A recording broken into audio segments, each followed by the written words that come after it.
बिस्मिल्लाहिर्रहमानिर्रहीम। नाज़रीन अस्सलाम वालेकुम। आप देख रहे हैं साबिर शाकिर को यूट्यूब चैनल पे। आज हमारे पास कुछ मज़ीद अहम ख़बरें हैं जनाब, और ख़बरें ज़रा थोड़ी सी गौर से सुनने वाली हैं, और किसी के लिए ये ख़बरें परेशानी का सबब हैं और किसी के लिए बहुत अच्छी भी हो सकती हैं। और अगर इसका नतीजा इसको संभाल लिया गया तो फिर ये ख़बर अच्छी हो सकती है जनाब हुकूमत के लिए, और अगर इसको न संभाला गया तो मामला ख़राब भी हो सकते हैं। और सूरत हाल ये है कि ये तो कौमी सियासत की मैं एक अंदर की ख़बर आपको देना चाह रहा हूँ, लेकिन उससे पहले एक 2 मिनट बहुत ज़्यादा इम्पॉर्टेंट चीज़ चल रही है, वो है अमेरिका का सदारती इलेक्शन। वहाँ पे जनाब मामलात गड़बड़ हैं और फसादात फूटने का ख़दशा पहले से ज़्यादा बढ़ गया है। उसकी रीज़न ये है कि प्रेसिडेंट ट्रंप जो हैं वो नताइज तस्लीम करने से इनकारी हैं, और जो बाइडन की जो क्या कहना चाहिए पोजीशन वो मुस्तहकम से मुस्तहकम होती जा रही है, लेकिन प्रेसिडेंट ट्रंप ने नताइज तस्लीम करने से इनकार कर दिया। और उनका और उनके बेटे का ख्याल है कि जनाब इस्टेब्लिशमेंट जो है वहाँ की फ़ौजी लीडरशिप वो गड़बड़ कर रही है और वो नताइज कबूल नहीं करेंगे, वो इसको सुप्रीम कोर्ट में चैलेंज करेंगे। आइनी और कानूनी माहिरीन से मुशावरत शुरू कर दी, जबकि जो बाइडन और प्रेसिडेंट ट्रंप के हामी सड़कों पे मौजूद हैं और सोशल मीडिया पे ख़ास तौर पे बहुत अच्छी गुफ्तगू चल रही है। कोई कह रहा है कि प्रेसिडेंट ट्रंप जो है वो मुस्तकबिल में PDM ज्वाइन करेंगे, और कोई वो ख्वाजा आसिफ साहब से नंबर मांग रहे हैं कि जनाब मुझे नंबर दे दें बाजवा साहब का। प्राइम मिनिस्टर इमरान खान के हवाले से भी चल रहा है कि ट्रंप का फ़ोन आया इमरान खान साहब को कि उन्होंने कहा कि जनाब आर्मी चीफ़ का नंबर दें, मैं मुसीबत में फंस गया हूँ। फिर ये है शहबाज शरीफ साहब के चल रहे हैं, वो जो शेर पढ़ते होते हैं सुबह बेनूर को तेरे इस दस्तूर को, तो प्रेसिडेंट ट्रंप के नाम से वो ट्वीट्स भी चल रही हैं। तो एक बहुत मज़े का वोट को इज़्ज़त दो ख़ास तौर पे ये भी चल रहा है। तो बड़ी मज़े की गुफ्तगू और बड़े मज़े की बहस चल रही है। लेकिन ये बात पहली दफ़ा हो गई है जनाब कि अब दुनिया की वाहिद सुपर पावर के इंतखाबात भी मुतनाज़े हो चुके हैं और लोग सड़कों पे हैं। दोनों जमातों के हामी, दोनों उम्मीदवारों के हामी सड़कों पे हैं, और किसी वक्त भी बड़े लड़ाइयों का, बड़े फसादात का ख़तरा है। लोग अपनी दुकानों पे शेल्टर लगा रहे हैं ताकि अगर तोड़ फोड़ हो तो वो महफूज रह सकें। अब तरक्की पजीर ममालिक और दुनिया की वाहिद सुपर पावर के माहौल में कोई फ़र्क बाकी नहीं बचा। जो माहौल हम मिस्र में देखते थे, पाकिस्तान में, इंडिया में, बांग्लादेश में, और तरक्की पजीर ममालिक हैं, और ऐसे ममालिक जहाँ पे अफ़गानिस्तान में जहाँ पे सिक्योरिटी ख़दशात होते थे, धांधली, इल्ज़ामात, ये सब कुछ अब अमेरिका में हमें देखने को मिल रहा है। अब आते हैं जनाब अहम तरीन ख़बर की तरफ। सूरत हाल ये है जनाब कि एक तरफ PDM धमकियाँ दे रही है गवर्नमेंट को, इमरान खान साहब को, और इन हाउस तब्दीली की बातें कर रहे हैं, और डेडलाइन दी जा रही है कि जनवरी में इमरान खान साहब नहीं होंगे, दिसंबर में नहीं होंगे, और उसके बाद नए इंतखाबात की नवीद सुनाई जा रही है। तो इन हालात में वज़ीर आज़म इमरान खान ने एक ज़ोहराने का अहतमाम किया, और वो ज़ोहराने का अहतमाम किया इत्तेहादी जमातों की तरफ, इत्तेहादी जमातों के लिए जो कि पाकिस्तान तहरीक इंसाफ के 7 हुक्मरान इत्तेहाद में शामिल हैं। उसमें है पाकिस्तान मुस्लिम लीग काफ, ग्रैंड डेमोक्रेटिक अलायंस, और मुत्तहिदा कौमी मूवमेंट पाकिस्तान, बलूचिस्तान अवामी पार्टी, इसी तरीके से शाहजैन बुगटी साहब, अवामी मुस्लिम लीग, ये सब के सब इसमें शामिल हैं। लेकिन एक और इत्तेहादी जमात भी थी, वो भी मैं बता दूं, वो थी BNP mangle, Balochistan national party Akhtar mangle साहब की। तो BNP मैंगल जो है वो पहले ही छोड़ चुकी है, और आज के इस ज़ोहराने में पाकिस्तान मुस्लिम लीग काफ शरीक नहीं हुई, बल्कि न सिर्फ शरीक नहीं हुई बल्कि उन्होंने आके खुलकर अपने इख्तिलाफ़ात का भी इजहार कर दिया, और उन्होंने बिल्कुल वाज़ेह तौर पे कहा कि जनाब खाना शाने का जो मुआहिदा है वो मुआहिदे का हिस्सा नहीं है, वोट की हद तक है, वो वोट हम देते रहेंगे। हुकूमत साजी तक ये मामला था, हुकूमत साजी तक हम उनके साथ थे, और लेजिस्लेशन होगी उस पर वोट दे देंगे। लेकिन अब इस तरीके से हम मज़ीद आगे नहीं बढ़ सकते, क्योंकि ये हमें वेटेज नहीं दे रहे, वज़न नहीं दे रहे। अब ज़रा थोड़ा सा पाकिस्तान मुस्लिम लीग काफ नहीं गई, और इसको क्या नॉर्मल लेना चाहिए?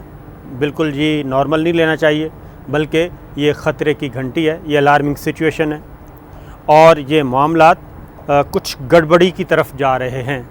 उसकी रीज़न ये है कि पंजाब में पाकिस्तान तहरीक इंसाफ की जो हुकूमत है वो पाकिस्तान मुस्लिम लीग काफ के वोटों की मरहून मिन्नत है। वहाँ पे जो पावर शेयरिंग फार्मूला तय पाया था, स्पीकरशिप ले ली थी चौधरी परवेज़ इलाही साहब ने, और सीएम जो हैं वो बने उस्मान बुज़दार साहब पीटीआई के, और इस तरीके से वोट दिए गए। और बाकी काबीना में, पंजाब काबीना में वज़रा शामिल हैं। उसके बाद मरकज़ में भी पाकिस्तान मुस्लिम लीग काफ जो है, लेकिन मरकज़ में वो पोजीशन नहीं थी। पंजाब में तो 100% पाकिस्तान मुस्लिम लीग काफ के वोटों की वजह से ही सीएम पंजाब उस्मान बुज़दार हैं, पीटीआई की हुकूमत है। और अगर पंजाब से काफ लीग पीछे हटती है तो ऐसी सूरत में उस्मान बुज़दार साहब पीटीआई के सीएम, उनके पास मेजॉरिटी नहीं रहेगी। तो ये पाकिस्तान मुस्लिम लीग काफ को बहुत अच्छी तरह पता है। और दूसरी जानिब मरकज़ में अख्तर मेंगल साहब, काफ लीग और जीडीए, एमक्यूएम, बलूचिस्तान अवामी पार्टी, ये सब उसके इत्तेहादी हैं। और इन सब की वजह से वज़ीर आज़म इमरान ख़ान वज़ीर आज़म हैं, क्योंकि यहाँ पे भी पीटीआई को कौमी असम्बली में मेजॉरिटी नहीं है, सिंपल मेजॉरिटी। अख्तर मेंगल साहब के जाने के बाद अब बड़ा ही नक टू नक मुकाबला है, और फैसला कुन वोट पाकिस्तान मुस्लिम लीग काफ के पास हैं, और 2-3 वोट और आ जाते हैं, यानी कि जीडीए भी नाराज़ हो जाता है या कोई भी तहादी, तो बहुत मुश्किल है कि पाकिस्तान तहरीक इंसाफ की मरकज़ी हुकूमत सर्वाइव कर सके और पंजाब में सीएम उस्मान बुज़दार साहब सर्वाइव कर सकें। उसकी रीज़न ये है कि आज जो ज़हराना हुआ उसमें जीडीए के तरफ से डॉक्टर फहमीदा मिर्ज़ा थी, उनके भी गिले शिकवे थे, और ऑफ द रिकॉर्ड जीडीए भी गिले शिकवे करता रहता है कि जनाब हमें भी वेटेज नहीं दिया जा रहा और हमें भी अहमियत नहीं दी जा रही, और हमारे साथ भी सौतेले वाला सलूक कर रही है पीटीआई की हुकूमत, और ख़ास तौर पे वज़ीर आज़म इमरान ख़ान, ये वो सरेआम कहते हैं।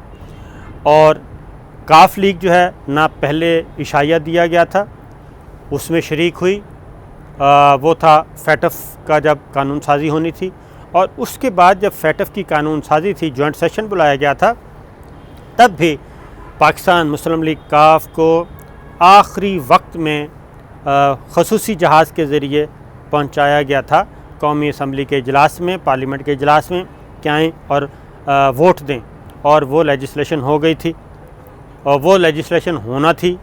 और लेकिन अब मुस्लिम लीग काफ बिल्कुल जनाब नाराज़ होते हैं, नाराज़ हो चुके हैं। अब उनसे हमने बात की, पूछा कि जनाब ये क्या पॉइंट ऑफ नो रिटर्न तक है आपकी बात? तो वो कहते हैं कि पॉइंट ऑफ नो रिटर्न तक तो अभी तक नहीं गई, लेकिन कोई अच्छे हालात भी नहीं हैं। और अगली बात वो ये भी कहते हैं कि जनाब हमारी लीडरशिप से मुलाकातें नहीं हो रही, हमें मुशावरत नहीं किया जा रहा, ना पंजाब में ना इधर। वज़ीर आज़म इमरान ख़ान लाहौर जाते हैं, हमसे मुलाकात नहीं करते, हमारी लीडरशिप में मुलाकात नहीं करते। ये गिले शिकवे हो गए। लेकिन जो ख़तरनाक बात उन्होंने की कि जैसे अख्तर मेंगल साहब ने तो वजारतें ली नहीं थी, उन्होंने सिर्फ वोट दिया था, अब वो वोट भी पीछे हो गए, अब वो पीडीएम का हिस्सा हैं।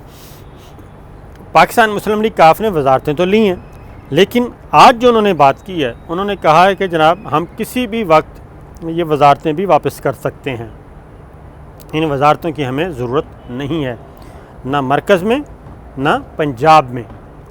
और दूसरा एक और बात भी उन्होंने कहा कि ये जो पंजाब में ख़ास तौर पे ये जो नून लीग के लोगों को, एमपीएस को और कुछ और एमपीएस को पीटीआई अपने साथ मिला रही है, और सीएम उस्मान बुज़दार साहब जो हैं वो मुलाकातें करते हैं, तो वो बुनियादी तौर पे ये ना समझें कि जनाब हमारे बगैर वो नंबर गेम पूरी कर लेंगे। और अगर चौधरी परवेज़ इलाही साहब और पाकिस्तान मुस्लिम लीग काफ अगर इन नंबर गेम में और जोड़ तोड़ में मैदान में उतरे, तो फिर पाकिस्तान तहरीक इंसाफ को बहुत बड़ा नुकसान हो सकता है। तो ये चीज़ें अलार्मिंग हैं, और अलार्मिंग इस सेंस में है कि एक तरफ पीडीएम जो है वो, क्योंकि एक नुक्ते पे इत्तेफाक है, अभी तक भी इत्तेफाक है कि पाकिस्तान पीपल्स पार्टी नया इलेक्शन नहीं चाहती, कोई गैर आइनी, गैर कानूनी, गैर जमहूरी एक्ट नहीं चाहती, और वो मुस्लिम लीग नून को ये ऑफ़र कर रही है कि इन हाउस तब्दीली के लिए बात करनी है तो हम कर सकते हैं, लेकिन मुस्लिम लीग नवाज़ जो है वो चाहती है फ़्रेश इलेक्शन हर सूरत में। तो वो फ़्रेश इलेक्शन कैसे हो सकते हैं? वो तो सिर्फ़ इसी सूरत में हो सकते हैं कि वज़ीर आज़म इमरान ख़ान के ख़िलाफ़ अदम एतमाद की तहरीक आए और असम्बली टूटे और फिर फ़्रेश इलेक्शन हो। फ़्रेश इलेक्शन पीपल्स पार्टी को सूट नहीं करते क्योंकि सिंध में उनकी गवर्नमेंट है, उनको कोई मसला नहीं है। तो इन हाउस तब्दीली पे जिस दिन भी इत्तेफाक हो गया तो फिर पाकिस्तान मुस्लिम लीग काफ का वज़न जो है वो यकदम बहुत बड़ा हो जाएगा और उस दिन के इंतज़ार में पाकिस्तान मुस्लिम लीग काफ जो है उस दिन का इंतज़ार कर रही है जब बड़ा थ्रेट पीटीआई की गवर्नमेंट को पंजाब में हो या फिर मरकज़ में हो। तो ऐसी सूरत में तो आज जनाब जो वज़ीर आज़म इमरान ख़ान ने एक ज़हराना दिया और उस ज़हराने का मज़ा कुछ और होना था। वो तो ये तासुर देना चाह रहे थे मुखालिफिन को कि हमारा हुक्मरान इत्तेहाद जो है वो मुत्तहिद है और हमें किसी किस्म का कोई थ्रेट नहीं है। और लेकिन मुस्लिम लीग काफ की अदम शिरकत की वजह से वो सारे का सारा मज़ा जो है वो करकरा हो गया। ना सिर्फ करकरा हुआ बल्कि पाकिस्तान मुस्लिम लीग की लीडरशिप फ्रंट फुट पे खेल रही है। तारिक बशीर टियामा साहब, चौधरी मोहम्मद सलाही सब मैदान में हैं और वो धड़ाधड़ जनाब वो कर रहे हैं, उन पे हमलावर हैं और उनको बता रहे हैं कि जनाब हम आपकी वजारतों के मोहताज नहीं हैं। फिर आ जाएँ ज़हराने के अंदर जो जमातें गईं उन्होंने क्या मुतालबात किए, उनके मुतालबात भी ज़रा सुनिए। MQM उन्होंने कहा हमारे ख़िलाफ़ मुकदमात वापस लिए जाएँ, जो दहशतगर्दी के मुकदमात हैं और जो गद्दारी और बगावत के मुकदमात हैं अल्ताफ़ हुसैन के ज़माने के वो वापस लिए जाएँ। हमारे जो गिरफ़्तार लोग हैं उनको रिहा किया जाए। ये बिल्कुल उसी तरह का मुतालबा है जो माजी बईद में परवेज़ मुशर्रफ साहब ने NRO करके कई लोगों को MQM के लोगों को जेलों से रिहा किया, उनकी तादाद हज़ारों में है। फिर उनका एक और मुतालबा भी है, वो ये है कि जो कराची में MQM के ऑफिसेज़ हैं 90 समेत वो तमाम ऑफिसेज़ वापस किए जाएँ, जो सील्ड हैं वो MQM पाकिस्तान के हवाले किया जाए। ये वो मुतालबात हैं और GDA ने भी मुतालबात पेश किए हैं। तो जनाब BAP जो है बलूचिस्तान अवामी पार्टी, मेरा ख़्याल है कि वो भी डिमांड कर रही है जनाब काबीना में शमूलियत का। और फिर पाकिस्तान मुस्लिम लीग काफ की जो मुलाकात हुई थी आखिरी वज़ीर आज़म इमरान ख़ान से, चौधरी परवेज़ इलाही साहब भी उसमें थे, तारिक बशीर टियामा साहब भी थे, मोहम्मद सलाही भी आई थिंक थे। तो उस वो मुलाकात भी कोई अच्छी नहीं रही थी। उस मुलाकात के बाद ही मामलात ज़्यादा गड़बड़ हुए क्योंकि उस मुलाकात में तल्ख जो है लहजा हार्श हो गया था और लहजा जो है वो तल्ख हो गया था और कोई अच्छी गुफ्तगू नहीं हुई थी। बल्कि मैं तो ये कहूँगा कि ज़रा एक कदम आगे जाके कि उसमें प्रोटोकॉल्स का भी वो एक ऐसा लम्हा आया कि प्रोटोकॉल्स भी ब्रीच होना शुरू हो गया था, जो कि इस तरह के हाईएस्ट लेवल की मीटिंग्स में होता है। तो उस मुलाकात का इख्तिताम भी कोई अच्छे नोट्स पे नहीं हुआ था। तो अब जनाब मामला बिल्कुल पाकिस्तान मुस्लिम लीग काफ ने आज बता दिया है और अब आने वाले दिनों में ये देखना है कि वज़ीर आज़म इमरान ख़ान इस सारी सिचुएशन को डिफ्यूज़ करने के लिए क्या करते हैं और अपनी तरफ से क्या कदम उठाते हैं, क्योंकि मुस्लिम लीग काफ जो है वो तो वाक़तन पॉइंट ऑफ नो रिटर्न पे जाके खड़ी है। वो उससे एक इंच भी आगे आने के लिए तैयार नहीं है, पीछे हटने के लिए वो ज़हनी तौर पे तैयार है। तो अब उस तरफ कदम कौन बढ़ाता है, और गो के फ़िरदौस आशिक़ अवान साहिबा ने कह दिया है कि हम काफ लीग को नाराज़ नहीं होने देंगे, लेकिन ये मामला मेरे नज़दीक इतना सादा नहीं है।